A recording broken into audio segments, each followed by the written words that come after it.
Terima kasih bagi bunga yang bagi gift tu, terima kasih saya ucapkan. Ya, alhamdulillah. Ya, terima kasih banyak ya. InsyaAllah. Malam tajuk Pak Quran. Ya. Dan dalam cerita ni kita sikitkan cerita misteri. Ya.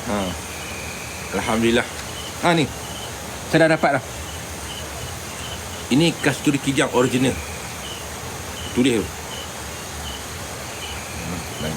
Dah. Ini original lah. Original. Dia tulis pun kasturi kijang. Yelah. Saya ingatlah. Saya suruh anak buah saya pergi cari barang dulu. Ya, insyaAllah. Yang bagi terima kasih banyak. Ya, terima kasih banyak. Terima kasih. InsyaAllah. Terima kasih bagi gelar. Terima kasih bagi gift. Terima kasih bagi bunga. Ya, okay. Alhamdulillah. Malam ni kita cerita Pak Kusaat. Pak Kusaat ni guru saya, tuan-tuan. Ya. Terima kasih banyak-banyak yang bagi gelar. Terima kasih. Sebelum kita mulakan, alhamdulillah. Terima kasih banyak ya. Baik. Hari ni saya ada tetamu. Terima kasih banyak. Terima kasih bagi live. Terima kasih bagi gift. Okey. Dan sebelum kita mula lah. Nanti kita akan bercerita lah. Ya. Alhamdulillah. Oh, ada ribbon. Terima kasih banyak ribbon. Alhamdulillah. Kan? Okey. Tak apalah, kita cerita pelan-pelan sebab masa kita pendek, sebab sekarang dah lewat ya. Tuan-tuan yang bagi love tu terima kasih. Kalau boleh tu saya tengok kalian lah. Saya tengok tu cerita love tu ucap terima kasih tu tak sudah. Masa kita pendek. Hai bagi topi pula dah. Alamak. Ada topi, ada love, ada semua tu ucap terima kasih banyak. Okey, saya cerita dah. Arwah Pak Kusaat. Ni cerita guru saya. Semua orang terima kasih bagi love tu. Tak boleh tengok, kalau saya tengok saya nak ucap terima kasih lalu. Alhamdulillah. Ni cerita guru saya ya. Arwah Pak Kusaat. Di mana saya akan sedikit cerita tentang misteri, tentang pengetahuan, tentang ilmu perubatan lama-lama, tentang kisah-kisah petua orang tua-tua. Saya akan selitkan dalam cerita di kisah-kisah di sini. InsyaAllah tuan-tuan ya. Di mana kita dalam perjalanan kita ke depan, bukan ke belakang. Jadi kita akan tinggal semua kisah-kisah yang terbelakang. Kita akan terus ke depan. Dan semua kisah-kisah yang ke belakang tu hanya satu kenangan dia dalam hidup kita. Dalam kenangan itu ada suka dan duka. Sedih dan pilu, seronok, sedih, suka, duka. Itu lumrah dalam kehidupan. Bagi segi ada siapa yang melalui dengan kehidupan yang istimewa, yang berharta sikit, alhamdulillah. Bagi orang yang senasib dengan saya, yang mana yang kurang bernasib baik pun tak kisah, alhamdulillah, kerana itu adalah takdir Allah Subhanahu Wa Taala. Ya. Tapi Allah Taala ni Maha Adil. Dengan kaya ni Maha Adil tadi, maka Allah Taala ni dia memberi kita semua keistimewaan yang tersendiri. Ya. Begitulah dengan saya, nasib saya walaupun malang dari segi kehidupan, kesusahan hidup yang susah. Tapi alhamdulillah Allah berikan banyak pengetahuan tentang ilmu perubatan bersama dengan orang tua yang hebat-hebat. Alhamdulillah. Dan hari ini saya bawa sampai ke sini. Dan saya berkongsi pengalaman-pengalaman dengan tuan-tuan. Ya. Di mana saya nak pengalaman-pengalaman ni dapat hidup sebagai satu panduan kepada mereka yang mencari kaedah-kaedah rawatan tradisional. Alhamdulillah. Ya. Baik ya tuan-tuan. InsyaAllah. Bagi siapa-siapa yang nak dapatkan petua, kisah-kisah kisah-kisah saya tentang petua, tuan-tuan boleh tengok pada Cik Wafi, iaitu Akal Kita dalam YouTube, insyaAllah ya? Bagi mereka yang nak mencari kisah petua-petua, insyaAllah di situ Cik Wafi telah masukkan dalam YouTube dia. Alhamdulillah, boleh tengok itu ya. Baik, sekarang tahun 2024. Cepat sungguh masa berlalu. Terima kasih gila. Cepat sangat masa berlalu. Sekarang dah tahun 2024. Ya. Tak lama tahun depan 2025. Saya lahir tahun 70-an. Awal 70-an. Umur sekarang dah meningkat 50 lebih. Mungkin saya tengok kalau Tok Wan saya pula, arah Tok Wan saya bagi chair. Orang tua bagi chair tu. Hidup je hanya 60 lebih. Orang tua saya dah 24. Mak saya meninggal dunia umur 40. Jadi kalau ikut kisah-kisah bakar atau keturunan saya, hayatnya tak panjang. Arti kata result saya mungkin dalam belas-belas tahun lagi hidup. Kalau ikut segi keadaan, faktor keturunan lah. Taklah tahun lagi hidup.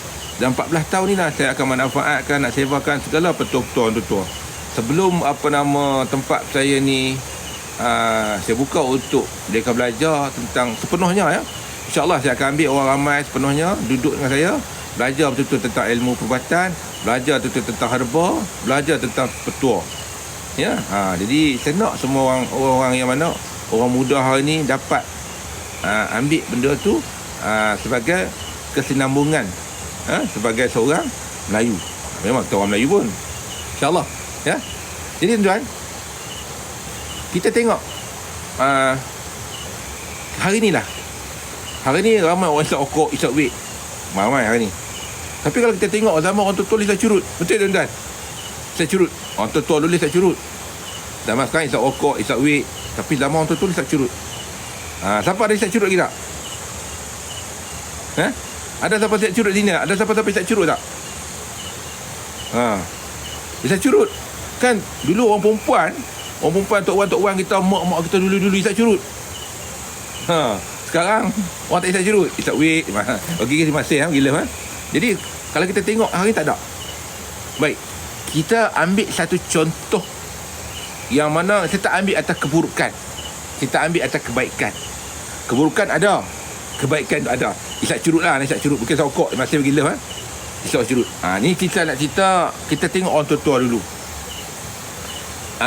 Cuba satu yang mana yang mendengar, tolong berfikir sejenak.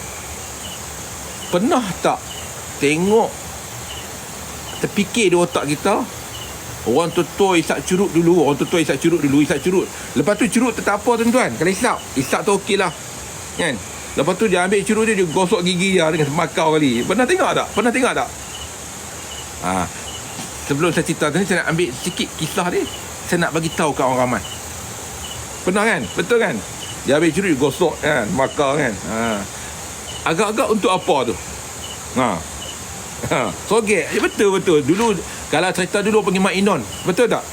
Kalau dulu pergi Mak Inon, dalam cerita dalam TV dulu, Mak Inon tahun 90-an atau awal hujung tahun 80-an atau 90-an dulu, ada satu nama Mak Inon. Mak Inon tu dia selalu berlakon dengan Badul lah sebagainya kan. Dia ambil curut gosok, betul tak? Kau tengok tak? Kuatkan gigi, ya betul. Baik, tuan-tuan tahu tak? Orang yang isap curut apa yang ada pada tu? Saya cerita rasa curut. Bila kita duduk dengan tua-tua, banyak benda kita nak cerita. Saya cerita rahsia curut. Curut dah, sebentar cerita benda lain lah. Sebelum cerita Pak Kusaat. Tahu tak? Curut dulu bukan macam curut sekarang. Curut dulu, curut apa? Cat labu. Betul tak? Tahun 80-an ni, curut cat labu, curut cat monyet, curut cat ikan mas. Betul tak? Saya tengok tak? Kan? Curut orang tua-tua dulu. Kan? Betul. Cat raga, betul. Betul tu. Cat teko.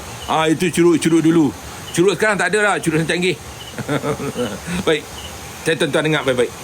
Saya cerita Pak curut dulu nah. Sebab tu orang tua-tua banyak rahsia lah. Dia lah makan, dia sogek gigi dengan curut. Sebab apa? Nak kuatkan gigi.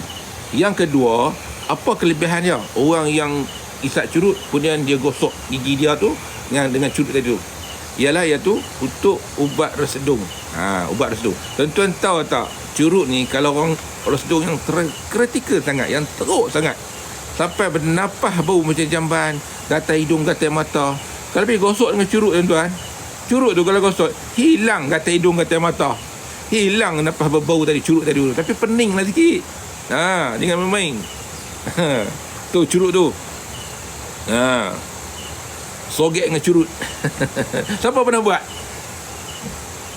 Ada siapa pernah buat? Memang mabuk sungguh. Mabuk. Untuk keluarga gigi lah. Itu cerita curut lah tuan-tuan. Itu orang tua dulu. Orang sekarang tak ada lah. Orang tua sekarang tak ada, InsyaAllah. Baiklah. Saya sekarang ni, kalau tengok tuan-tuan, ada dekat Pondok Raya lah. Depan tu kalau dengar bunyi air terjun. Air terjun. Dengar depan tu dah. Depan tu dululah. Minta dululah. Ha? Jadi banyak kenangan-kenangan tempat yang saya duduk ni. Sekarang saya pindah ke depan. Ini tempat asal, tempat lama. Banyak kenangan-kenangan saya duduk sini. Bila saya tengok tempat ni, saya teringat arwah Wak Din. Arwah Wak Din kawan saya lah. Dan arwah kawan saya seorang lagi daripada kawasan Syam lah. Arwah dia lah. Kan? Banyak dia yang dah meninggal dunia yang pernah tinggal dengan saya di sini. Banyak sejarah kenangan-kenangan. Ya. Baik tuan-tuan, itu semua kenangan yang berlalu, yang takkan mungkin kembali. Hanya sejarah dalam hidup kita aja. Kalau saya cerita kenangan ni, saya rasa semua orang lalui lah, semua kenangan yang lalui. Begitulah saya, ya. Begitulah kenangan saya dengan arwah Pak Ku Saad. Orang panggil dia nama Pak Ku Saad Kepiah atau Pak Ku Saad Songkok. Isteri dia duduk di Sik. Ya. Kemudian dia duduk di Simpang 4 Kangkung. Dia duduk masih bergila. Dia duduk Simpang 4 Kangkung, arwah Pak Ku Saad. Dan Pak Ku Saad ni dia tidur tepi keranda. Dia ada keranda kat rumah dia tau. Dekat rumah, dalam rumah dia buat satu keranda. Lepas tu dia hadiahkan saya kain keranda. Ada kain kan bila orang tudung keranda tu, la ilaha illallah lah. Lepas tu dia ada innalillah lah, apa semua ayat kursi dan sebagainya, kain keranda kan. Masa gila lah. Dia hadiah kat saya simpan sampai hari ni. Hadiah dari dia, daripada guru saya lah. Saya simpan hari ni.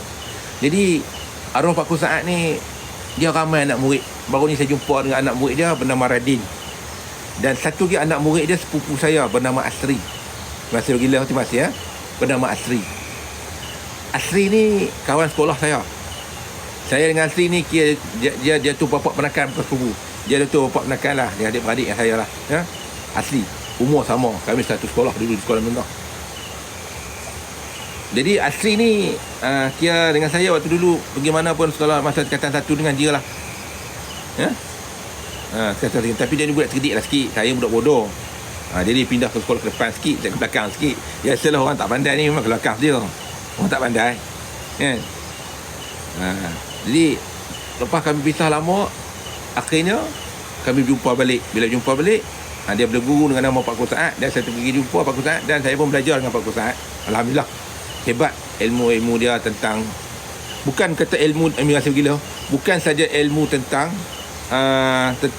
ilmu ketuhanan, malah ilmu tentang perubatan dia juga hebat. Arwah Pak Ku Saad. Baik, tuan-tuan, saya nak tanya tuan-tuan ini, tuan-tuan tahu tak biawak? Biawak. Biawak. Dan saya cuba benda ni, dan saya pernah cuba benda ni. Bukan cuba makan. Cerita biawak. Siapa yang tak kenal biawak ni? Saya cerita tentang biawak. Sebelum saya cerita Pak Ku Saad, saya cerita semua petua-petua ni. Di mana benda ni saya nak tutup ya, termasuk gila. Semua kena biawak. Agak-agak tuan-tuan kalau sebut kata India ni biawak dahsyat, dia pakai topi dia mati Lah musim kemarau tuan-tuan, musim kemarau ni. Musim kemarau ni saya ingat dulu estate lah, di estate Kisdim. Orang dulu dia tangkap biawak. Orang dulu nakal tuan-tuan, orang dulu nakal. Dia tangkap biawak. Kemudian tu ekor biawak tu kan, diikat dengan apa sabut yang dia bakar api. Kemudian biawak tu akan lari masuk hutan getah. Masuk rumah hutan getah. Kalau dulu, zaman dulu, kalau daun getah meluruh, penuh daun getah. Di kebun getah tu dulu. Orang ambil sama getah dia tahu. Ni biawak lah. Jadi orang tua dulu nakal juga tuan-tuan. Ni orang estate lah, bukan orang bandar. Orang estate, orang bandar dia tak tahu benda ni. Biasa dengar tuan-tuan cerita ni. Biasa dengar biawak. Biawak ni orang tua dulu, saya ingat di estate ni, dia tangkap biawak kan, dia ikat biawak dengan sabut, dia bakar api dengan sabut tu. Biawak tu kemudian lari masuk hutan, lari dah masuk dalam kebun getah. Bila masuk dalam kebun getah, sabut tu bila kena daun getah lama terbakar. Dalam musim sekarang ni, dalam musim luruh lah, musim daun getah dah luruh kan. Jadi waktu tu kemarau, angin kuat, apa berlaku?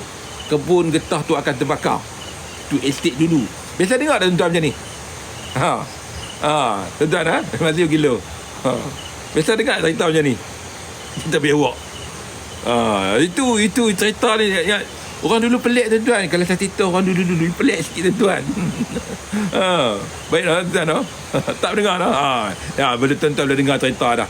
Tuan-tuan tahu dah. Ini zaman estate dulu. Saya pernah duduk estate, saya tahu lah cerita dah. Estate ni dulu. Saya pernah duduk kat estate.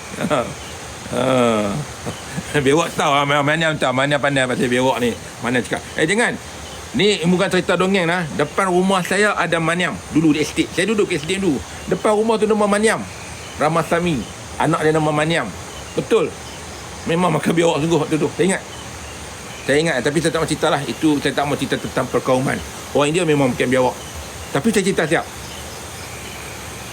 Allah jadikan biawak. Hari ni kita kata biawak. Tuan-tuan tahu tak apa kelebihan biawak semasa gila? Adakah biawak itu menjadi penawar kepada manusia? Dari segi bila saya cerita tentang biawak tadi tu, sikap manusia orang tua dulu melawan dengan permainan dia tangkap biawak, dia ikat biawak dengan sabuk, dia bakar sabuk tu, dia lepas masuk dalam hutan getah. Kemudian waktu tu belum siluruh, daun luruh kering, bila daun kering kena dengan sabuk tu terbakar habis estate tu terbakar hutan getah tu kan. Itulah dulu. Itu zaman dulu. Sekarang tak berlaku dah. Tuan-tuan pun tak dengar dah kata hutan getah terbakar. Itu dulu tuan-tuan, estate dulu. Baik, kita balik kepada biawak sebelum cerita Pak Kusat. Baik, saya nak tanya tuan-tuan, apa kelebihan biawak untuk manusia? Mana dengan biawak? Tanggung biawak hidup itu pepatah bahasa. Tanggung biawak hidup itu pepatah bahasa.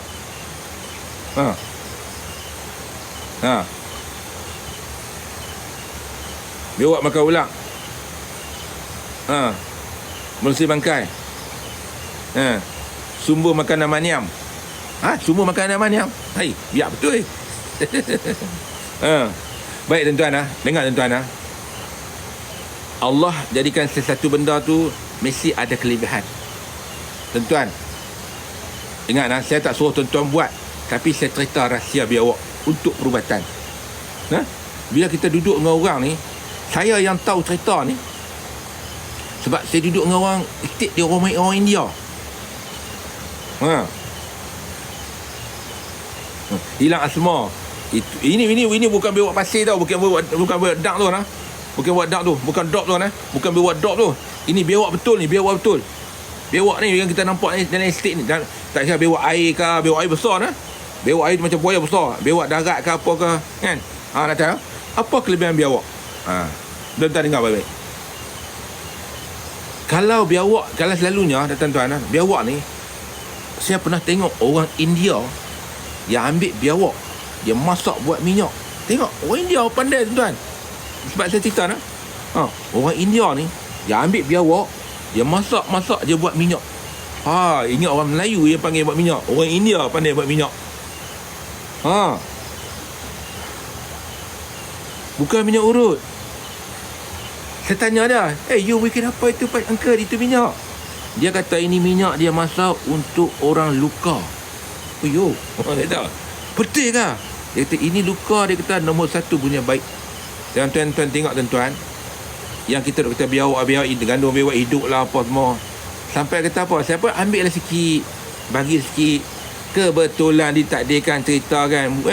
Kebetulan kan cerita, saya nampak satu budak jatuh motor. Saya bagi minyak biawak tu dekat dia.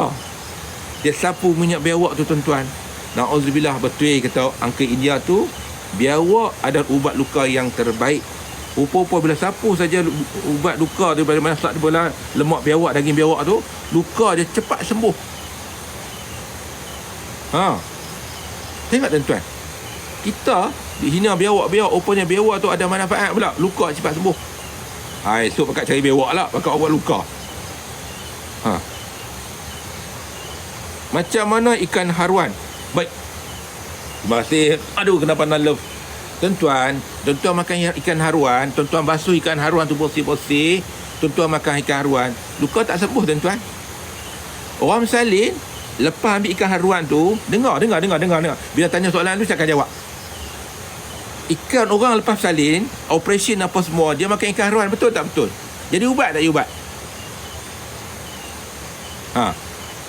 Jadi tak ubat? Saya tanya dah. Dengar baik-baik. Orang Dia ambil ikan upas salin, ini tadi biawak. Jadi ubat tadi ubat saya tanya. Ambil ikan haruan, basuh bersih siang buah asam apa semua. Kemudian tu dia pun masak, buat sup, bagi orang operation makan. Agak-agak sembuh tak sembuh operation luka tadi tu. Saya nak bagi orang faham, banyak orang keliru benda, banyak orang tak tahu.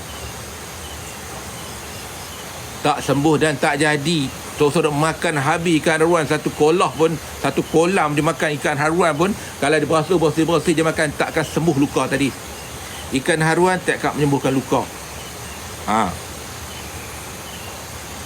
Dengar baik-baik nah. Tak sembuh. Habis orang kata apa khasiat ikan haruan, kata makan sembuh luka tu operation makan ikan haruan. Yang sembuh luka bukan ikan tu tadi, yang sembuh luka lendir ikan haruan. Dengar baik-baik tuan-tuan. Lendir ikan haruan tu yang sebut. Kita pula ambil ikan haruan, bersihkan kulit bersih, bubuh asam apa semua bersih, buang habis. Tak ada lah lendir-lendir dia. Kita pun buatlah sup bagi makan. Bukan sembuh. Yang sembuh lendir tadi. Sebab tu kita kena betulkan balik. Lendir tu yang diubat. Ikan tak ada diubat. Ikan diubat perut lah. Sebab tu kata kan, sebab tu kita kena duduk dengan orang tua. Kita tanya petua tu, petua ni kena tanya habis-habis. Masih bergila tadi Kalau kita tak tanya habis, kita tak faham. Kita ingat ikan haruan menimbulkan luka, rupanya tak. Lendir tu yang menimbulkan luka. Terima kasih bergila. Itu cerita yang betul. Tapi hanyir lah, memanglah hanyir, tapi itulah ubat dia.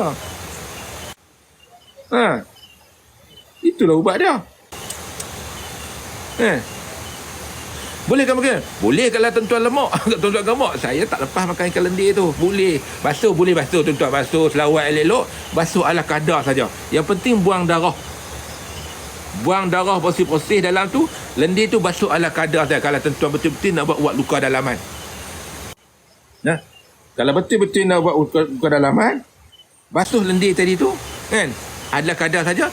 Buang darah tu bersih. Masak, insya-Allah. Itu ubat luka yang sebenar. Kalau tuan-tuan basuh bersih-bersih, bubuh asam apa semua kan, masak, dia takkan diubat. Itulah cerita haruan tadi tu. Kalau nak buat ubat luka, untuk buat sup lah, jangan buat kari pula. Buat sup kalau nak buat ubat luka. Ada setengah tu berginsing lah, apalah semua kan. Itu terpulang kan, untuk kesihatan, terpulang lah. Tak ada masalah kan. Nak buat ginsing kan, nak buat herba tu, terpulang lah. Tapi ingat tuan-tuan, masih bergila ikan haruan kalau tuan-tuan basuh bersih-bersih dan tak ada apa dah, kulit apa semua, boleh makan, boleh ubatlah, ubat kenyang. Tapi ingat, ubat yang pertama ialah lendir tadi tu. Okey, dah faham dah, jelas dah. Bunga cenduai. Ada. Saya tak sempat masuk sebab tak banyak tuan-tuan. Ada aku dalam 300 botol yang tanya bunga cenduai, cidung cenduai tu. Saya boleh masuk lagi orang marah saya. Orang marah saya lagi. Abang saya, sebab tu saya insya-Allah nanti kalau nak, terima kasih bagi masih banyak bagi love, terima kasih. Ingat tuan okey, baik, kita cerita balik tentang herba. Tengok, saya nak cerita satu lagi. Ini akan jadi satu masalah lagi. Masalah apa? Orang kata itu ikan haruan. Masih bergila. Saya tanya lagi. Baik, air liur burung layang-layang jadi ubat, betul tak betul? Saya tanya balik. Dengar tuan-tuan, saya duduk dengan orang tua, saya tanya. Sebab saya minat dalam perubatan, saya akan tanya. Betul tak air liur layang-layang boleh diubat? Okey. Betul lah. Tuan-tuan, balik tuan-tuan pergi tanya pak-pak ustaz tuan-tuan lagi. Baik. Air masih bergila, terima kasih dulu. Kan? Baik tuan-tuan. Boleh tak kita makan air liur layang-layang?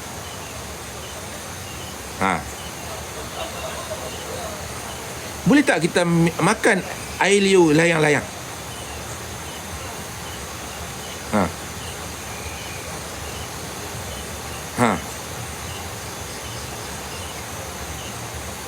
Boleh layang-layang kan dia buat air liur dia buat sarang kan. Lepas tu orang pun ambil buat ubat penat lah, ubat itulah, ubat kanser lah, ubat itulah, ubat macam-macam. Agak-agak tuan-tuan nak makan tak air liur layang-layang? Saya dah kering. Okeylah, ini terpulang masing-masing kan. Tapi kalau tanya saya tak galakkan makan air liur buang layang-layang.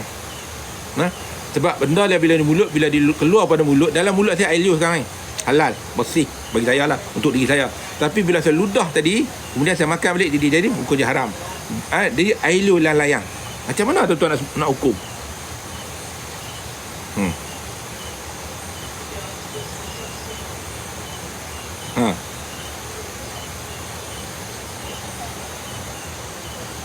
Macam mana tuan-tuan hukum? Okey, soalan cepu rumah ni saya bagi tuan-tuan, esok tuan-tuan pergi tanya ustaz-ustaz dulu. Lepas tu saya akan tanya, tuan-tuan tolong jawab. Boleh? Boleh tak? Boleh tak? Boleh lah. Saya bagi soalan cepu rumah nanti saya tanya tau. Sebab saya nak ajar betul rahsia tentang herba-herba ni, tentang rahsia tentang macam ikan haruan ni saya cerita dah. Apa hukum ni pula ikan haruan tadi tu? Lendir tu kita makan. Lepas tu saya tanya pula, apa pula hukum makan air liur layang-layang? Sedangkan air liur layang-layang, dia ingat, apakah ciri-ciri yang burung yang tak boleh kita makan? Binatang yang tak, ciri-ciri yang tak boleh kita makan: bertaring, menyambar, hidup dua alam, bukan haram mutlak dah. Menyambar, bertaring, hidup dua alam, kemudian tu makan menyambar, dan kaki dia duduk dalam keadaan macam tu. Ini kalau duduk macam ni tak boleh makan. Kalau duduk satu kaki belakang boleh makan, dia ingat dia pokok. Okey, itu ciri-ciri dia. Burung layang-layang tu dia makan menyambar tak menyambar? Saya bagi gelu tu. Jadi saya tanya lah. Esok tuan-tuan tolong jawab. Sebab apa saya akan cerita. Baik, tuan-tuan tak apa, tentu tu dah berhenti. Baik, kita sambung kita tentang Pak Kusaat. Saya belajar dengan Pak Kusaat ni. Pak Kusaat ni bagi saya orang yang hebat. Tuan-tuan, anak murid dia ramai serata tempat. Dan Pak Kusaat ni, dia hidup dia tak kaya. Orang bagi duit kat dia buang betul je. Pak Kusaat, tuan-tuan bagi duit kat dia buang macam tu je. Anak-anak bagi dia simpan lah kan. Tapi kalau tuan-tuan pergi nak beli yang nilai RM2, dia ambil buang dalam sungai macam tu Pak Kusaat ni. Pak Kusaat, arwah Pak Kusaat, dia pakai tongkok. Dari segi ilmu, keilmuan dia banyak. Segi ilmu tentang ketuhanan tinggi. Dari segi ilmu tentang perubatan terbaik, bagus, saya puji. Ramai anak-anak murid dia. Jadi Pak Kusaat ni pula ceritanya, guru saya dia duduk pula. Dia duduk di mana ada keranda, dia tidur sebelah keranda. Dia kalau duduk mengajar, dia takkan bergerak dah, dia tak kencing, dia tak bangun. Dia duduk bersila dia, kaki dia akan bersipuh macam mana kaki orang tua dia duduk. Kalau tuan-tuan duduk tahan sampai pagi lah dia akan duduk tak kencing, tak berak. Itu arwah Pak Kusaat. Jadi saya tengok anak-anak murid dah ada tak sini? Kalau ada sini tuan-tuan, anak murid Pak Kusaat, insya-Allah boleh. Dan ingat, Pak Kusaat ni dia mengajar tentang ilmu tak kisahlah. Ada yang dia mengajar tentang ilmu yang mana, iaitu ilmu Syekh Abdul Qadir Jalani, bukan? Nabi Hidi. Tuan-tuan dengar ilmu Nabi Hidi. Saya nak cerita ni sebab tu Pak Kusaat malam ni dia mengajar ilmu dia turunkan anak murid dia ilmu amalan Nabi Hidi. Amalan macam mana dia bawa? Amalan dia bawa ilmu Nabi Hidi ni mana tuan-tuan? Kan Nabi Hidi ada cerita Nabi Hidi bawa harga dengan tongkat. Jadi amalan Nabi Hidi ni di mana? Dia bawa satu mangkuk yang tak boleh berkongsi dengan orang. Mangkuk itulah, cawan itulah. Dia pergi mana pun dapat nak makan, bawa mangkuk tu, cawan tu tak boleh kongsi dengan orang. Dia bawa dia anak murid ada sini tak? Ada tak? Ada, alhamdulillah. Tu ada seorang. Ada seorang tu. Betul tak betul saya kata tu Dia bawa mangkuk, saya kenal lah kan. Dan ada juga amalan dia ajar kepada anak murid dia di mana yang tak boleh makan daging. Dan Allah Pak Kusaat dia banyak amalan patah geni. Tapi kalau Manyam tolaklah amalan patah geni. Amalan kalau Manyam dia tolak ilmu patah geni ni, amalan patah geni ni. Ada anak murid dia pula yang mana yang makan ubi warna putih. Makan ubi dalam tanah. Dan ada anak murid dia pula ni di mana yang tak boleh makan daging dan buat amalan zikir dan tahajud, dan ada amalan-amalan yang bawa. Dan ada anak murid pula ni, di mana dia bawa mangkuk tuan-tuan, mangkuk sendiri. Tuan-tuan nak pergi mana pun bawa mangkuk sendiri, cawan sendiri, tak boleh kongsi dengan orang. Kalau kongsi dengan orang batal. Jadi saya duduk, saya berguru dengan, saya tahu lah cerita dia. Dan Pak Kusaan ni di mana dia pakai pioh. Nanti saya masukkan gambar dan tuan-tuan. Dia pakai pioh dan dia duduk tepi keranda. Dan Pak Kusaan ni dengan saya bagilah kan. Alhamdulillah baik. Tak ada masalah. Cerita lagu ni. Saya macam mana bila saya kenal Pak Kusaan. Satu hari tu saya dengan Asri ni, kami ni balik menjaga di Alustar, di Kuala Kedah. Jadi Asri ni dia bawa saya pergi jumpa Pak Kusaan. Macam mana saya boleh berguru dengan Pak Kusaan? Bila sampai di rumah Pak Kusaan, kan? Bila sampai saya di rumah Pak Kusaan tengah mengajar anak murid dia. Tengah ajar anak murid dia. Tengah ajar anak murid dia. Dan anak murid cerita kat saya, zaman dulu. Bukan zaman law. Waktu dia mengajar ni, Pak Kusaan ni, waktu dia mengajar ni, dia tengah mengajar ni, dia akan pakai serban, baju dia tu, putih dia tu, dia akan ada papan hitam. Papan hitam dia tu, dia pakai hitam. Pakai cok kapok. Pakai kapok ni. Dia kata apa tuan-tuan? Ni anak murid ada dalam ni. Dia tengok, dia kata ada seorang tadi, anak murid Pak Kusaan. Dia kata, kalau lagi kambing masuk bagi salam, jawab. Siapa cerita ni? Menantu dia nama Asri. Asri tu sepupu saya. Dia kata, kalau kata kambing masuk bagi salam, jawab. Kalau ayam masuk bagi salam, jawab. Tuan-tuan boleh fikir dengan akal tak?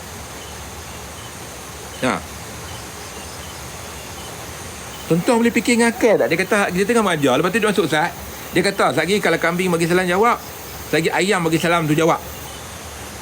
Tak boleh fikir dengan akal. Tuan-tuan tahu tentang apa berlaku. Lepas dia keluar Ustaz, kambing masuk bagi salam. Lepas tu lah terkejut, anak-anak murid terkejut. Lepas tu ayam pula masuk bagi salam. Bayang tuan-tuan, fikir tuan-tuan, macam mana binatang boleh bagi salam? Tu Pak Kusaan ni, kehebatan dia tu, kan? Dan ada satu anak murid dia nama Latif. Saya sebut nama Latif sudahlah, saya tak sebut nama apa kerja dia. Anak murid nama Latif. Anak murid waktu tu berlaku kisah perang di Somalia. Dan anak murid duduk kata kat dia ni. Jadi yang bercerita dengan saya ni Radin dan Pak Kusaan ada tepi. Jadi Pak Kusaan ni duduk kata anak murid kat dia ni, dia boleh buka ayat kopi dia tuang ke tingkap sampai kat sana. Sampai ke orang kata dekat dia tu. Tu Pak Kusaan, kehebatan dia tentang ilmu dia tu. Jadi kita kongsi ni, InsyaAllah yang mana yang dapat berguru Pak Kusaan, Alhamdulillah, bawalah amalan tu baik-baik. Yang mana yang tak dapat berguru dengan Pak Kusaan, InsyaAllah tak ada masalah. Boleh jumpalah anak-anak murid lain, berkongsi, bertanya ilmu khabar, InsyaAllah. Sekarang tak ada dah. Orang-orang tu dah tak ada, tuan-tuan. Jadi tak cerita tuan-tuan, Pak Kusaan ni, kan, di mana bagi saya lah, bagi orang tuan-tuan tak tahu lah, tentang ilmu ketuhanan, saya puji nombor 1, tuan-tuan. Tuan-tuan tanyalah apa bab tentang ketuhanan, InsyaAllah dia jawab. Tidak ada selindung, dia tak ada selindung. Dia jawab terus satu. Bagi saya dia buku kitab yang bercakap. Tak payah buka kitab lah. Dia buka kitab dia, mulut dia bercakap. Dia ingat, semua dia ingat. Tuan-tuan tanya apa, semua dia jawab. Pak Kusaan.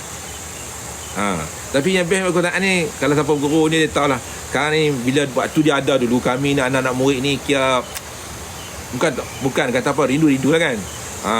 Ada masa pergi tengok lah kan. Tapi bila dia tak ada ni, terasa hati, teringat. Jadi InsyaAllah lah. Jadi saya minta lah anak-anak murid Pak Kusaan yang mana ada sini, kan, ada anak murid Pak Kusaan sini, InsyaAllah, kan, mungkin satu masa nanti kita akan berkumpul ramai-ramai, kan. Kita akan buatlah sikit macam arwah untuk dia, ya, InsyaAllah, sebagai anak murid ramai-ramai ada sini, InsyaAllah lah. Tadi saya tengok ada seorang anak murid dia, ya, siapa dia tak nak baca. Dia kata ada. InsyaAllah dah. Baik tuan-tuan. Jadi saya nak cerita tentang arwah kelebihan Pak Kusaan. Dia ni, apa yang saya tahu kelebihan Pak Kusaan ni, dulu ada satu orang. Satu orang yang mana dia ni anak murid yang ramai, memang ramai. Anak murid ramai. Dia pernah kena tangkap dengan Jabatan Agama Islam pasal apa mengajar tentang ilmu tarikat, tapi lepas. Tak ada masalah. Maksudnya Jabatan Agama Islam pernah tangkap dia. Orang report. Bila report Jabatan Agama Islam tangkap dia. Bila tangkap dia, tak ada masalah. Sebab apa? Dia tengok tak ada sesat. Maka Jabatan Agama Islam lepas dia. Sebab tidak ada sesat. Dia jawab semua apa yang Islam tanya, semua dia jawab elok. Jadi yang datang kepada polis lah, pegawai polis lah, doktor lah, lawyer pergi mengaji dengan dia ramai. Dan tidak ada satu pun bermasalah di situ. Jadi lepas. Jadi kalau ikut situ, yang kata Jabatan Islam tak ada masalah. Cuma dia tak ada, orang kata dia tak ada apa dia? Tak ada permit. Tak ada permit mengajar. Tapi alhamdulillah, dia tak pernah, tak ada masalah. Dan dia pernah kali hari tu hari, dia pernah dah, dia pergi ke Pulau Pinang. Cerita pergi Pulau Pinang. Ni Pak Kusaan dia pergi ke Pulau Pinang. Perangai Pak Kusaan ni, dia akan bawa semua anak murid yang duduk dengan dia ni berjalan satu Malaysia, satu negeri. Akan berjumpa dengan orang-orang ilmu Tok Guru tarikat dalam Malaysia. Dia akan bawa perkenalkan ni Tok Guru tarikat. Ni siapa dia? Dia akan bawa Tok Guru tarikat, termasuklah dia bawa ke sahabat baik dia, Edios Merah. Edios Merah sahabat baik pada Pak Kusaan. Dia bawa anak-anak murid dia pergi jumpa Edios Merah. Dan Edios Merah ni sahabat baik pada Pak Kusaan. Dia bawa satu-satu di Terengganu, di Kedah, di Kelantan. Dia akan bawa semua, dia pusing satu Malaysia ke Pahang, berjumpa dengan orang-orang pengajian tarikat ni Pak Kusaan. Dia tak terima, dia akan bawa untuk memperkenalkan ilmu tarikat ni dengan guru-guru lain. Itu Pak Kusaan. Satu hari dia pergi ke Pulau Pinang. Saya tak mau sebut masjid mana. Bila sebut masjid mana, jatuhkan air orang. Bila sampai ke Pulau Pinang, kan, budak Pulau Pinang ni, budak-budak muda ni balik pada kelab malam, mabuk. Bila mabuk, Pak Kusaan ni panggil duduk dengan dia di masjid. Dia bercerita tentang halal haram, hukum hakam, tentang ketuhanan, tentang bab solat dekat budak-budak muda yang mana yang balik di pada kelab malam. Disko tunjuk langit. Lepas tu sampai ke subuh. Bila subuh, budak-budak ni tidur. Bila tidur, dia tak gerak budak ni sembahyang. Dia tak gerak budak-budak yang mana yang nakal ni, yang mabuk ni sembahyang, solat. Jadi orang masjid masuk dalam tu, tok siap kan, tok imam kan marah. Pasal apa? Pasal tak solat. Masuk tidur tapi tak solat, dia marah. Lepas tu Pak Kusaan ni bela dia orang pula. Kan? Okey. Pak Kusaan bela dia orang kenapa? Sebab dia orang ni tak layak solat. Dengar tuan-tuan Sebab apa? Dia kata orang yang tidur ni tak layak solat dan tak boleh solat. Sebab apa? Sebab dia mabuk lagi nak solat ke mana? Mabuk tak boleh solat, tapi Tok Imam suruh solat sebab tidur dalam masjid. Bergaduh dalam tu pula dah. Allah na'udzubillah, bergaduh dalam tu. Orang masjid nak pukul dia pula dah. Pasal apa? Dia bela orang tak solat. Tengok tuan-tuan saya nak tanya tuan-tuan lah, kalau orang mabuk ni, tengah mabuk steam lagi, agak-agak kita boleh suruh dia solat tak? Tapi Tok Imam suruh solat kan ni?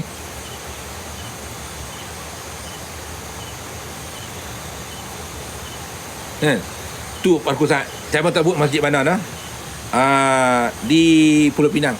Alhamdulillah lah. Akhirnya budak-budak yang ikut yang tu, akhirnya semua jadi ikut dia dan belajar tentang ketuhanan dan berhenti mabuk. Alhamdulillah. Dan anak-anak murid dia ramai. InsyaAllah. Okey.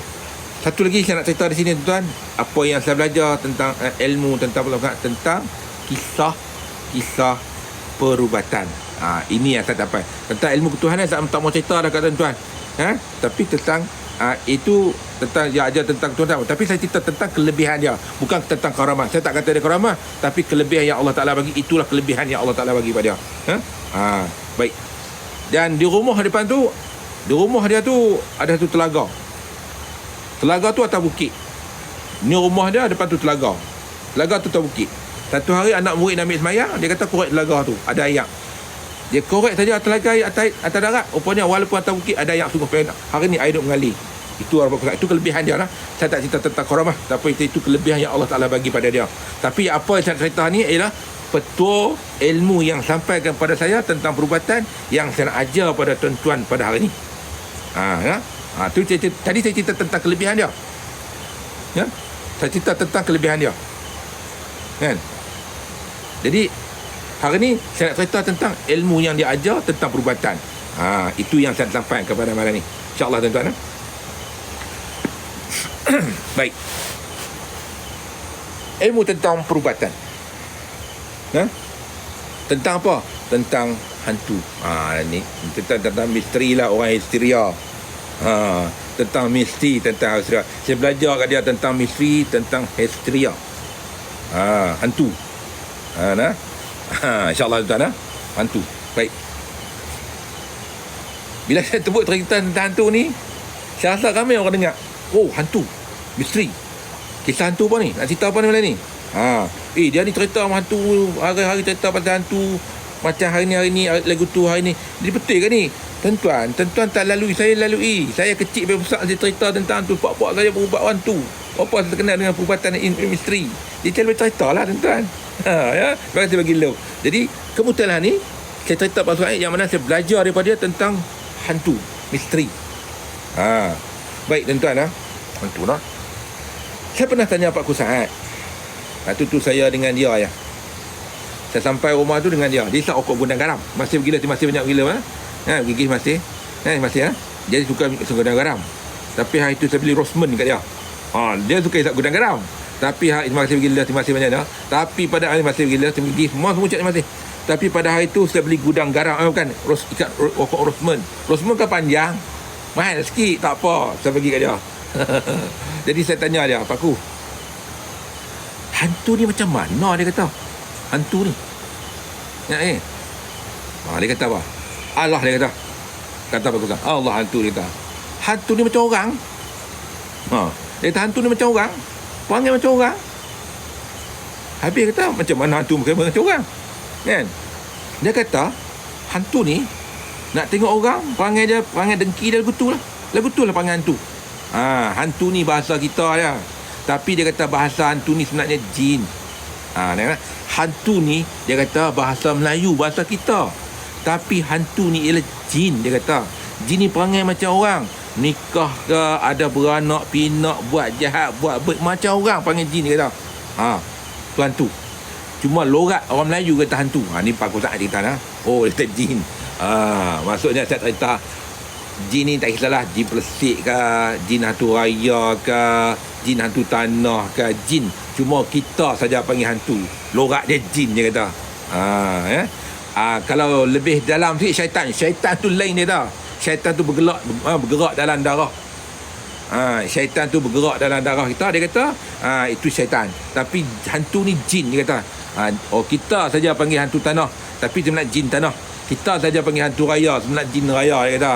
Dan hantu ni pula dia kata hantu ni kata lorat bahasa. Kalau kita di Amerika dia kata apa? Hantu dia kata apa? Apa dah? Dracula. Kalau kita dia kata apa? Pontianak. Macam tu lah. Kalau di Amerika dia kata apa? Zombie. Kalau kita dia kata hantu tanah. Lorat dia kata. Baik dah? Jadi saya tanya dia, macam mana kita nak lawan dia? Dia macam nak lawan dia? Kata dia, Allah nak lawan pun senang. Kata dia, nak lawan pun senang. Betul tuan nak lawan hantu pun senang. Macam orang kat dia kata. Lepas tu saya tanya dia, macam mana? Cari kelemahan dia. Baru tak ada style. Carilah kelemahan dia. Dia kata begitu. Dia bahasa dia ni, Pak Kusaat ni cakap begitu. Carilah kelemahan dia. Kata kan. Baik, kelemahan apa dia? Dia tanya saya, kelemahan apa dia? Hantu ni. Dia tanya kita, kelemahan dia apa dia? Kelemahan manusia dulu dia tanya. Ni saya cerita tentang Pak Kusaat ni. Kelemahan manusia ni apa dia? Kelemahan manusia ni. Kelemahan ni. Kelemahan manusia ni. Saya kata kelemahan manusia, dia diam. Kelemahan manusia apa? Duit. Hantu bukan nak pakai duit. Dia kata, perempuan. Hantu bukan nak pakai perempuan. Orang cerita ni, nak pakai apa? Kelemahan dia. Kelemahan dia kata hantu ni kalah dengan pujuk rayu. Tuan-tuan dengar nah. Nen. Kelemahan jin tadi ni kalah dengan pujuk rayu. Tapi kata dia pujuk rayu, dia kata janganlah merayu sampai syirik. Pujuk rayu dengan tipu daya kita ni. Dengar tuan-tuan. Tuan-tuan, dengar nah, ini saya cerita yang Pak Kusaat ajak kat saya ni. Kelemahan dia kalah dengan pujuk rayu, tapi dengan syirik. pujuk rayu dengan tipu daya. Tuan-tuan faham tak saya kata ni? Maksudnya jin tadi tu kan, kalau dia kacau orang, kata Allah macam ni lah, kata aku nak bagi, dia kacau orang ni, dia kacau orang. Tapi bila saya fikir-fikir balik, benda ni betul. Apa yang 40 saat saya fikir-fikir balik, betul apa dia kata tu. Pujuk rayu, kemudian tu pujuk rayu dengan tipu daya. Saya fikir-fikir balik, betul. Apa yang kata tu logik, akal, saya kata. Hati saya kata lah. Sebab apa? Saya tengok balik kan, saya tengok kenang balik kisah orang tua saya. Orang tua saya ni dulu dia pernah berubat satu perempuan. Perempuan ni di mana? Dia duduk, saya tak mau sebut di mana lah. Saya takut orang terkenal lah, takut dah aib dia lah. Dia duduk di satu tempat di Pendang, tak salah, dia duduk tengah Pendang pun bukan, Padang ni Titiakak pun bukan, Padang Cina pun bukan. Ada kawasan-kawasan tu lah, saya tak mau sebut mana lah. Dekat-dekat tu lah kan. Jadi perempuan ni dia pernah datang dengan orang tua dia, datang jumpa dengan laki dia. Anak dia anak dara tua, dan laki dia tu kira orang warak lah orang dia. Dia hantar bini dia main berubat dengan orang tua saya. Ni nak cerita ni, dia bila fikir balik kan, bila fikir apa yang Pak Ustaz kata tu, nak berubat, kata satu perempuan ni, di mana perempuan ni ada orang berubat merata lah, tak sembuh-sembuh. Ada orang kata dia pelesik, ada orang kata rasuk dengan pelesik kan. Jadi berubat tak sembuh-sembuh. Jadi perempuan ni tua, anak dara pun, bayangkan anak dara tua berumur dah dekat 50 kan. Mak dia umur berapa? Mesti dah tua kan. Jadi saya tak pernah tengok rambut dia, sebab dia pakai tudung. Tapi dia duduk rumah orang tua saya. Dia anak dara dia kan. Lepas tu saya adalah saya orang tua saya. Lepas tu apa nama ada lagi anak ni, adik perempuan saya duduk di rumah tu. Rumah kami kecil tuan, rumah saya kecil lah. Rumah saya tu ada 2 bilik Jadi satu bilik tu kami bagi kat dia duduk, yang perempuan tadi, yang kata yang ada masalah gangguan tadi tu, dengan tiang ni lah. Jadi yang kami, saya tidur di luar. Bapak saya tidur bilik hujung kan, hujung tu kan. Jadi nak cerita ni, perempuan tadi tu, dia waktu malam, dia waktu siang okey. Waktu siang normal macam kita ni. Waktu malam lebih kurang dalam pukul 3 pagi dia akan jadi apa tuan-tuan? Dia akan ketawa mengilai. Dia kata ha mengilai pukul 3 pagi. Dia hari pertama ni, sudut hari pertama dia mengilai, dia ketawa. Dia mengilai ketawa, dia tarik tudung, dia tak pakai tudung. Bila tak pakai tudung, rupa-rupa dia perempuan tua tadi, dalam kulit dia hitam. Muka dia orang tua, kedok-kedok semua, berkedok-kedok kan, kulit hitam, rambut dia putih. Rambut dia putih tu bukannya putih rambut kerintin. Tuan-tuan fikir, rambut kerintin putih mesti kembang. Panjang tu kembang. Sebiji macam hantu Mak Limah. Sebiji macam hantu Mak Limah. Tak baik dia kata tu, tak mahu sebut tempat mana dia duduk, dan tak mahu sebut nama dia. Kalau hidup tak aib dah. Sebiji kalau saya tengok cerita hantu Mak Limah, saya tengok Allah sebiji. Sebiji. Dengan rambut kembang, dengan putih, dengan kulit dia kedok-kedok hitam kan. Dia pakai lah baju perempuan kan, baju kurung kedah. Dia ada baju kurung kedah tau. Baju kurung kedah, kain plekat, kain batik, anak ikat kain batik. Dia lari keluar, dia beretuh bapak saya. Dia beretuh pun bapak saya kan. Lari pergi depan, nak keluar rumah, nak buka pintu. Jadi saya dah duduk depan, saya tutup pintu, takut jari keluar. Ya Allah, ya Tuhanku, sebiji lah macam tu Mak Limah. Tentu saya tengok tu Mak, lagu tu lah saya nampak, tak ubah. Lepas tu bila jadi macam tu, patutlah orang tua Tok Bomo berubat, Pak Ustaz berubat, tak sembuh-sembuh. Cerita dah, ini bukan lakonan, ini bukan cerita orang kata buat hysteria, buat. Ini hysteria betul-betul ni. Ini bukan hysteria lah. Bukan hysteria tu kerasukan. Ni bukan, ni jadi betul-betul ni. Kebetulan hari tu petang tu orang main berubat ramai. Bila berubat ramai tu, kebetulan saya nak masak nasi, saya beli telur air kampung, bukan telur biasa, telur satu papan. Saya beli telur satu papan. Sebab apa? Panggil orang tua saya ni, arwah orang tua saya ni, mana yang main berubat dengan dia tengah hari pakat makan nasi ramai-ramai. Ni bapak saya yang perangai. Bapak saya ni, arwah tua saya ni, jadi pesakit yang mana mari, yang datang rumah berubat, bila time makan, pergi masak nasi. Masak nasi, makanlah ramai-ramai. Yang mana ada, kalau ada 20 orang lah makan nasi. Kalau 5 orang lah makan nasi. Kalau ada 10 orang lah makan nasi. Itulah rezeki orang ramai. Ikan masin berjamu. Tu perangai untuk saya. Untuk saya macam tu perangai dia. Siapa pergi berubat, time makan ramai-ramai. Tu panggil bapak saya. Duit tu pula, tuan-tuan tak, duit yang tuan-tuan duk bagi, yang orang pesakit bagi dia tu, duit tu dia ambil belikan. Dia belikan. Siapa nak main rumah dia. Sebab orang tak dah. Orang pesakit pun tak dah. Pesakit pun, siapa-siapa main dia tak dah. Waktu ni, siapa main waktu ni, mesti kena masak makan. Bakat masak makan ramai-ramai lah. Hari-hari lagu tu lah perangai orang tua saya. Bagus dia tu. Tu masih gila. Tu bapak saya. Dah. Dia punya hati dia tu cukup baik. Walaupun muka dia tu garang, cengih. Tapi hati dia baik. Baik, sambung cerita perempuan tadi balik. Perempuan tadi tu, yang makcik tadi tu, dah macam macam hantu Kak Limah tadi tu, kan? Saya kata apa? Makan telur tu lah. Kalau hantu betul kan? Saya kata dia, makan telur tu, satu papan saya letak ke dia. Makan telur tu kalau hantu betul. Tuan-tuan tahu dia makan macam mana? Tuan-tuan bisa tengok tak? Kalau kata, tuan-tuan tahu dia makan macam mana? Dia bukan makan jelai lidah islat. Dan telur tu atas dikunyah macam tu, tak. Dia ambil telur tu, dia makan sebiji-sebiji, kunyah dengan kulit dia telan. Satu papan habis. Saya petiak. Perak macam mana esok makan kulit-kulit tu. Tuan-tuan, telur tu sebiji je masuk mulut dia, kunyah. Dia kunyah telur tu dengan kulit-kulit dia telan. Bukan sebiji tuan-tuan, 30 biji. Habis 30 biji dia lahap. Tuan-tuan, saya nak tanya tuan-tuan lah. Agak-agak hantu tu dia rasuk, dia main-main kat betul-betul. Ni berubat ni tuan-tuan. Laki dia kata berubat tak pernah sembuh. Pergilah pusat rawatan Islam ke, Tok Bomo ke, Tok Dukun, sampai ke siam dia pergi dah, tak sembuh. Tak sembuh tuan-tuan. Bayangkan dia makan telur tu, dah lah, saya mana sebut lah muka tu hina cinta tuan, tapi nyeri lah. Saya pun rasa nyeri. Kalau tuan-tuan tahu, rumah saya dah lah buruk. Berarti gila. Bagi saya nyeri lah. Kalau tuan-tuan tengok, kalau tuan-tuan waktu tu nasib baik tak ada kamera macam ni. Kalau ada kamera macam confirm viral saya kata. Nyeri. Mata dia tegil terpuliak macam tu mata dia. Dia tengok saya macam nak makan.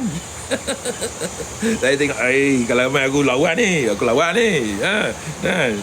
Jadi orang tua saya ni, dia tak berubat tuan-tuan. Macam orang cakap, dia ambil lilin sebatang ya. Dengar nah. Tu dia kata, dia ambil lilin sebatang ya. Dia cucuh lilin tu, cah lilin tu kan. Lepas tu dia ambil sirih pinang sepiak. Tuan-tuan kenal sepiak pinang, sirih sepiak. Memang gila tu mati. Dia ambil sirih pinang sepiak ya. Dia bawa kapok, dia ambil pinang sepiak, letak tu kan. Masih gila Tapi dia cuci lilin. Masih gila. Dia cuci lilin sebatang. Tuan-tuan, dia kata apa tak? Dia cuma bercakap ya. Dia pujuk rayu je. Masih gila. Tu saya pekat, dia pujuk rayu. Dia rayu, dia kata macam mana? Kan? Dia kata, Nek, cucu ni minta maaf, Nek. Dia kata. Dia kata kat hantu tu. Kan? Nek, cucu ni minta maaf. Dia kata, cucu ni bodoh. Dia kata, cik reti. Cucu ni lah minta maaf sangat. Kesian sungguh kan, Nek. Cuma rayu sangat kat Nek. Saya ingat kata-kata, cuma rayu sangat Nek kata. Kan? Dia kata, dia pujuk rayu. Merayu sangat kat Nek kan. Dia kata, Nenek jangan marah-murih kat aku, dia kata. Aku ni orang tengah, dia kata. Aku ni orang pusuhan, dia kata. Orang upah bawah, dia kata. Hari ni, Nek, kan? Aku ni, dia kata, saya ingat kata, aku ni, kata, aku ni tak kerti apa, Nek. Aku merayu sangat, Nek. Kalau lah sebenar-benar nenek ni, dia kata, betul-betul, dia kata kan, keturunan yang betul-betul hebat, nak merayu satu ya, Nek. Nek boleh tak ikut aku? Dia kata, boleh tak ikut aku? Mari, Nek, ikut aku. Aku bakal lilin ni, Nek ikut. Di mana lilin sepadan, Nek berhenti. Dia kata, di mana lilin sepadan, Nek berhenti. Dan saya tak dengar dia jampi ya. Jampi benda. Dia merayu ya, untuk saya. Jampi benda. Kan? Nenek yang tadi tu, dia tak bercakap apa. Lidah terjelai, jilat bibir. Tambah nyeri lagi tuan-tuan. Kalau tuan-tuan tengok, kalau perempuan tengok, confirm tidur tak lena malam ni. Confirm tidur tak lena.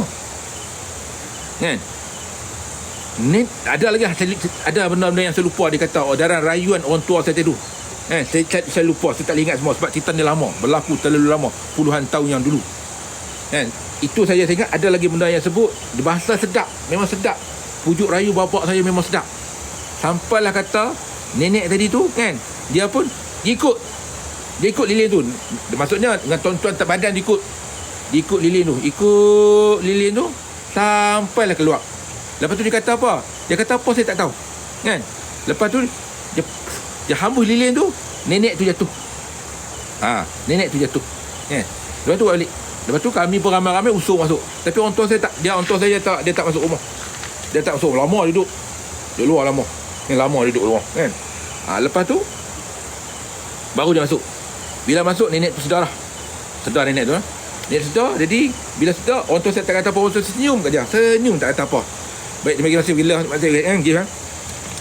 dia duduklah rumah saya selama 1 minggu. Alhamdulillah dalam 1 minggu tak pernah berlaku kejadian seperti mana yang berlaku pada malam pertama.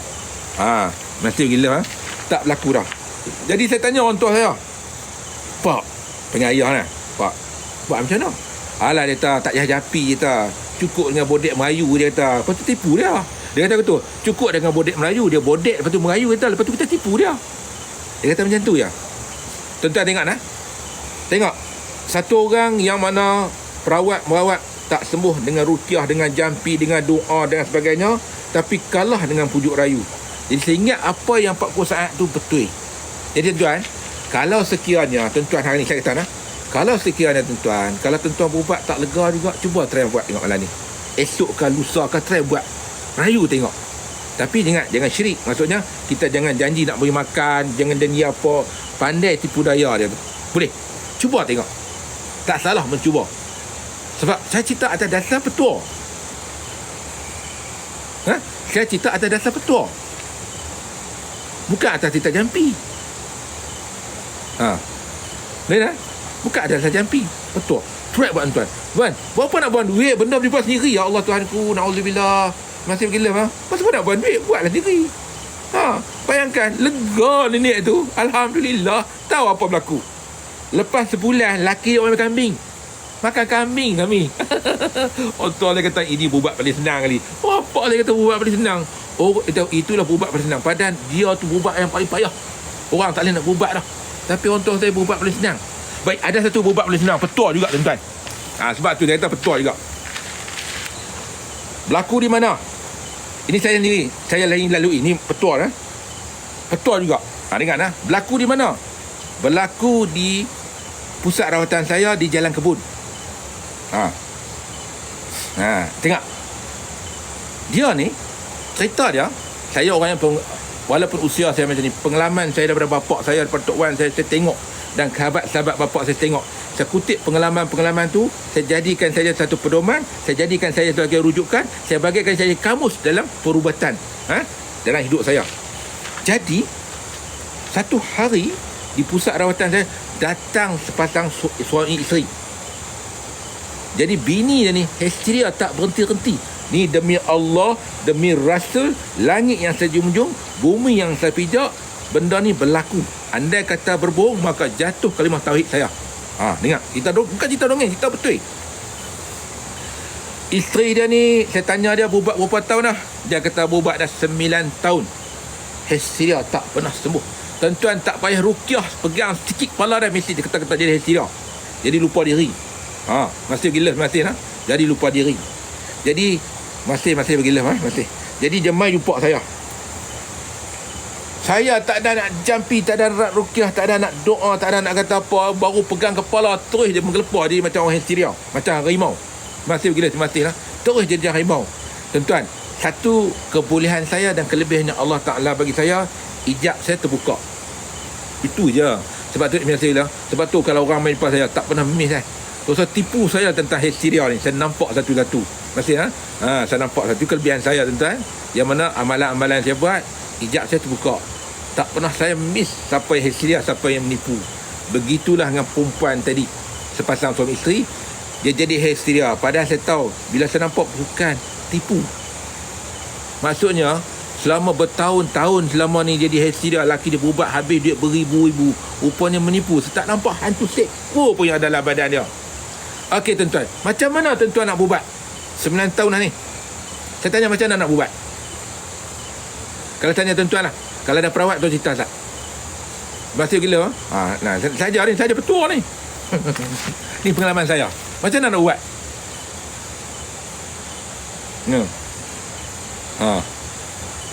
Psycho. Macam ni. Betul, psycho. Baik. Saya pertama saya buat Seri Pinang. Saya jampi betul. Macam tahu walaupun dia menipu tetap saya jampi Seri Pinang. Saya kata kak makan Seri Pinang ni balik. Minggu depan main lagi.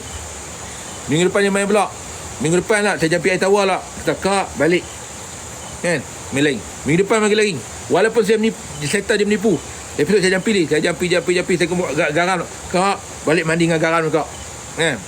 Balik. Minggu depan lagi. Hari keempat kata ish. Kan?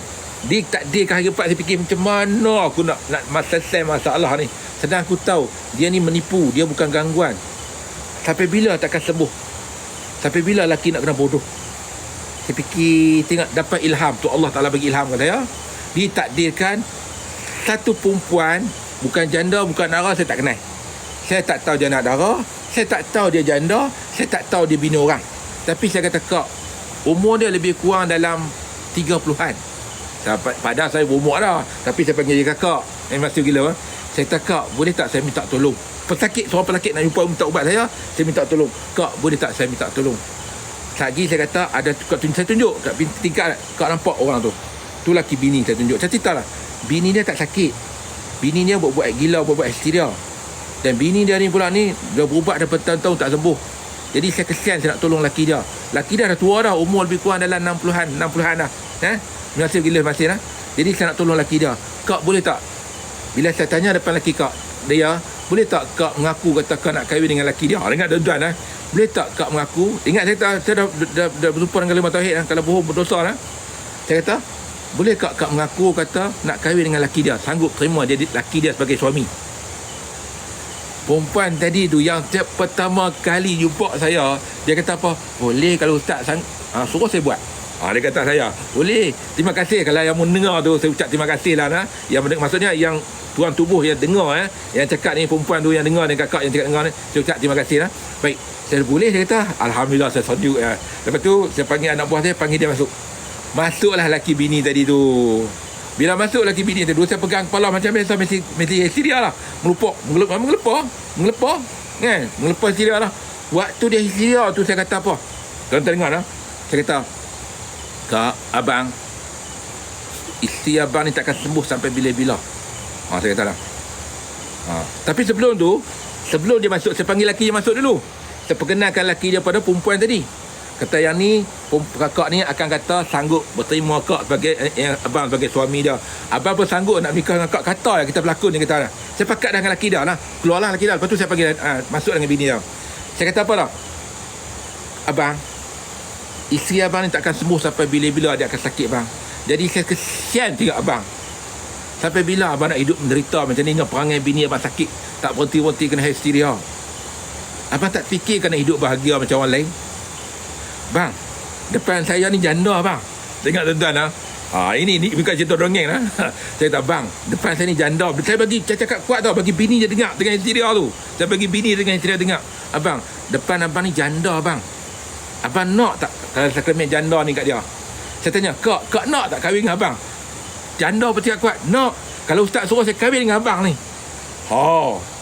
Bini dia tadi tu, tanya lelaki dia. Kata laki-laki dia apa cakap? Saya pun tak tahan dah asyik isteri saya buat kahwin lain dia tau. Kalau itu saya setuju lah, ustaz suruh saya kahwin lah. Tuan-tuan tahu apa berlaku kat bini dia? Orang tengah hysteria ni. Bila sebut lelaki nak kahwin lain kan, terus dia repah tu. Dia buat astagfirullahaladzim. Dia kata apa dia ni, saya gelak.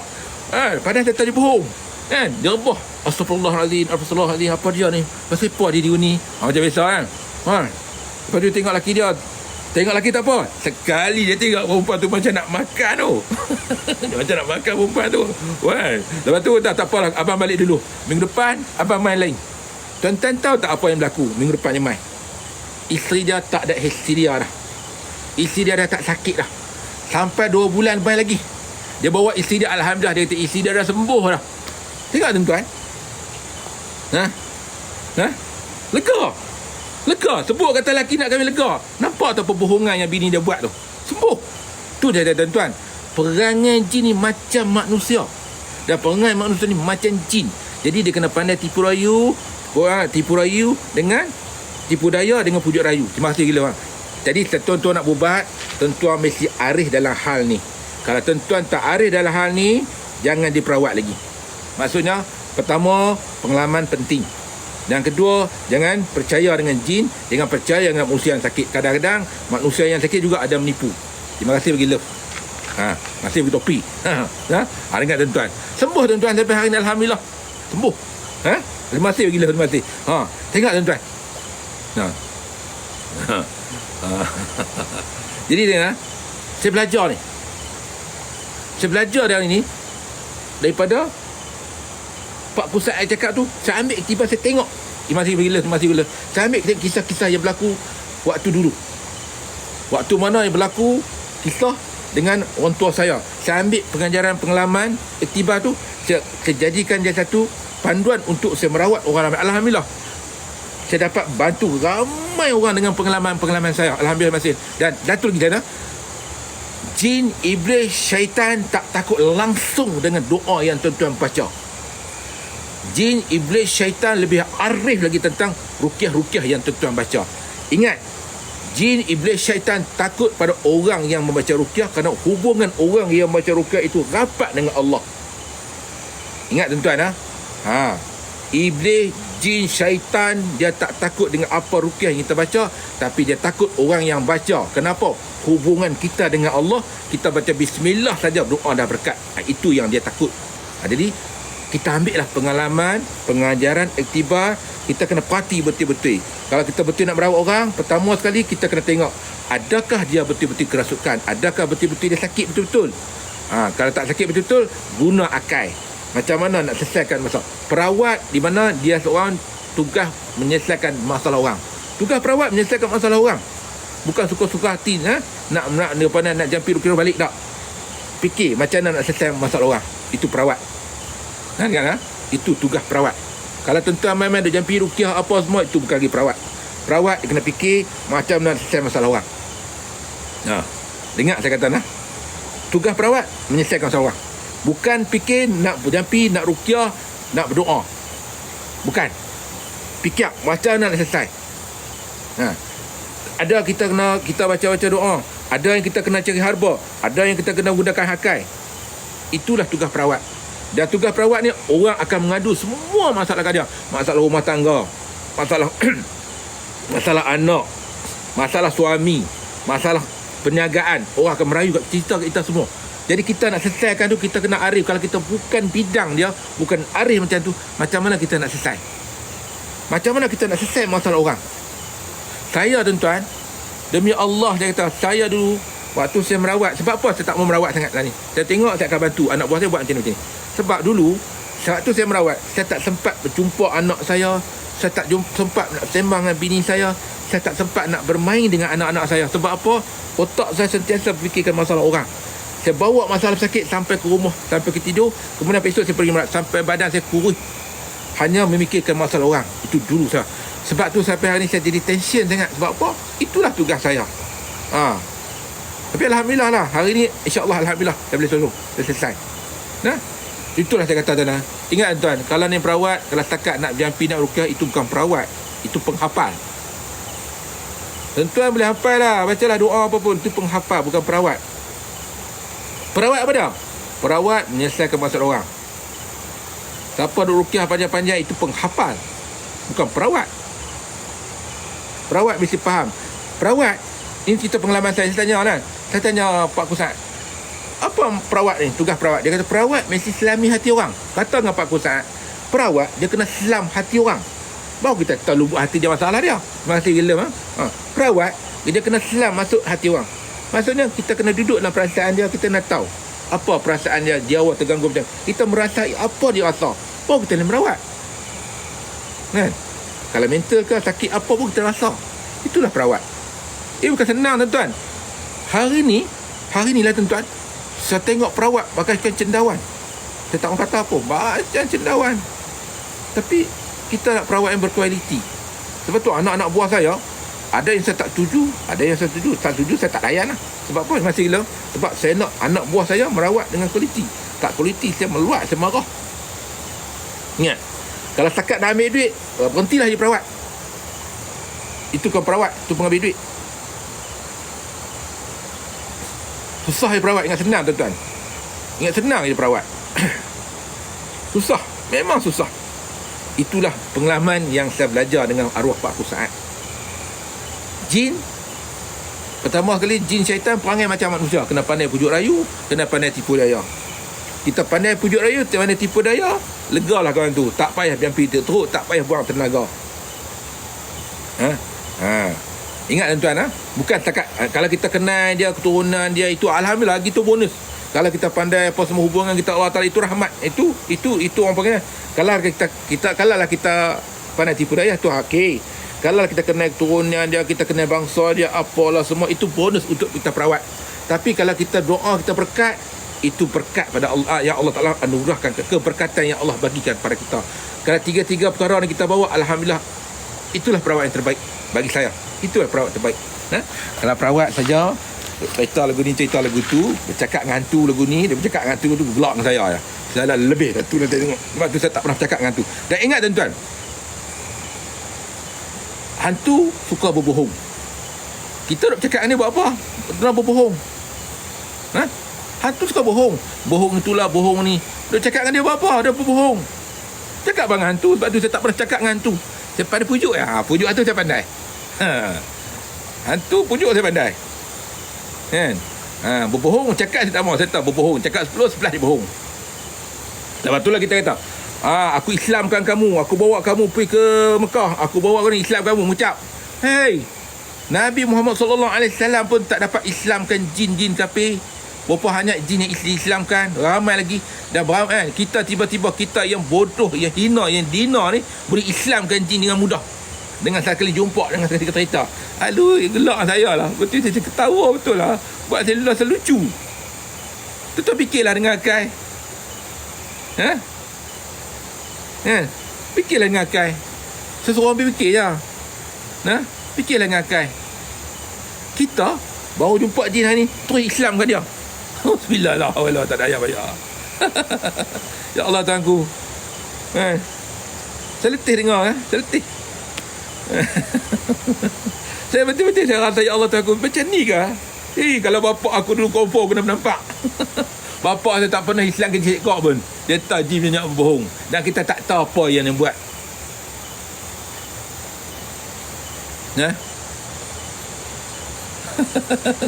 Saya pun tak boleh nak Islamkan jin lah tuan-tuan. Walaupun saya berubat macam-macam, saya jumpa macam-macam jin penyakit.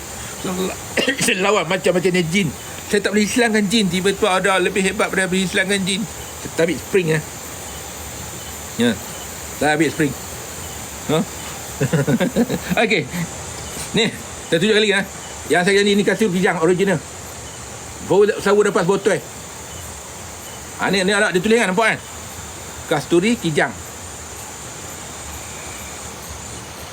Ni ada cok gitu sini. Ni original ni. Saya tak buka lagi. Ini original ni. Yang saya kata, yang saya ajak tuan-tuan buat kan. Nampak? Tu bunyi puk ni. Dia buka lah. Tuan buka. Tak apa tuan-tuan, nanti saya buat lah. Yang saya kata tu.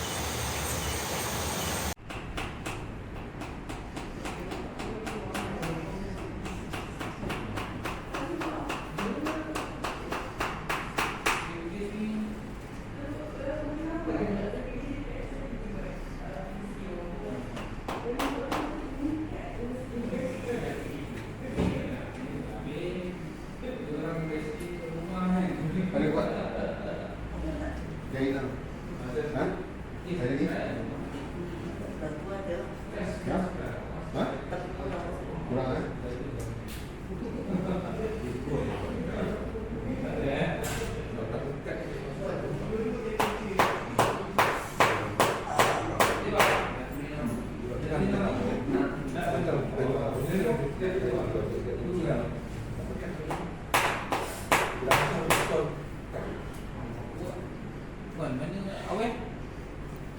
Buku ni mana?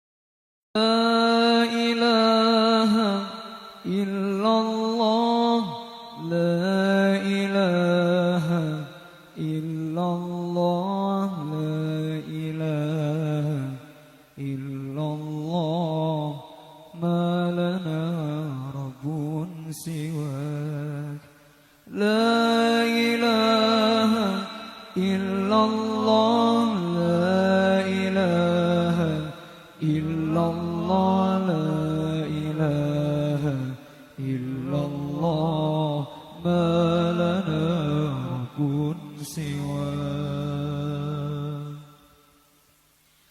ربنا